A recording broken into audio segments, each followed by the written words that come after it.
Terwyl daar mense is wat wonder, moet ek hierdie besigheid begin? Het ek dit begin? Ja, julle het reg gehoor.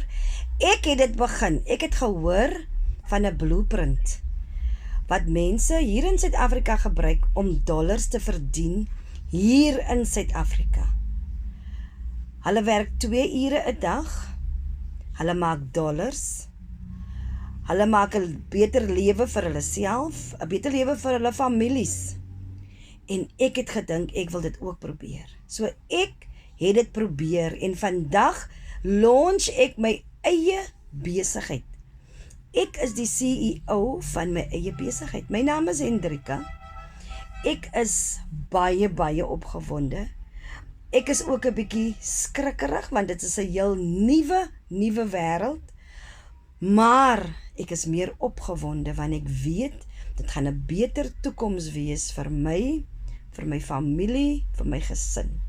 As jy meer wil weet oor my besigheid, volg my.